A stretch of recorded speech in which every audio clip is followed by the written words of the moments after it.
lots of people look at this and they think, that's okay for a team of 17. What about thousands? We've got thousands in this business. And actually, a chief executive kind of phoned me with that challenge quite a few years ago.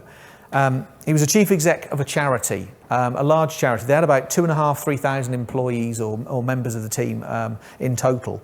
And the charity's job was to help people who were usually on the streets. They're the people who are dropping out of society, to help them get back into society. So these people are more often than not homeless, jobless, probably substance abusers, and charity's job is to help them get back into society.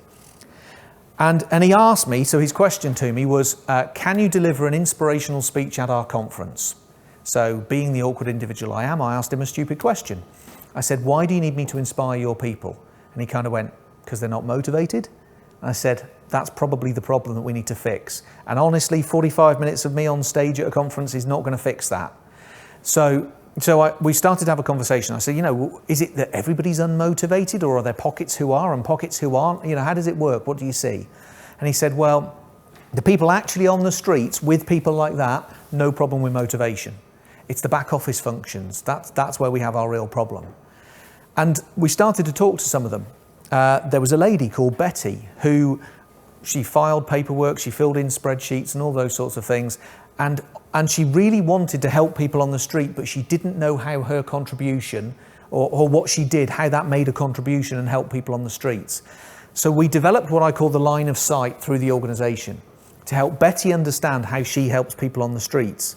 And literally just to say, Betty, when you do your job really well, the fundraising team can do a great job. And when they do a great job, the support team can do a great job. And when that happens, the frontline team can do a really, really good job. But if you don't do a great job, the support team, the fundraising team can't do a great job, and then the support team can't, and then the people on the street don't get the help from the frontline team. So Betty, your bit's crucial. And we sort of described it by saying, that house of cards, with all those cards stacked up. Imagine there are 2,500, 3,000 cards here, and that represents the organisation. And this is your card down here, Betty. What would happen if we took it away? Because you might look at that stack of cards and think, well, there's 2,500 there, I don't matter, my card's tiny. What if we took this one away, Betty, what would happen? She said, well, the whole lot would fall over. Yes, that's absolutely what would happen. So, if you get that understanding that everybody's contribution matters and they know how their contribution matters, you get a couple of really, really valuable things. They understand why they're valuable and why they're valued, both in combination.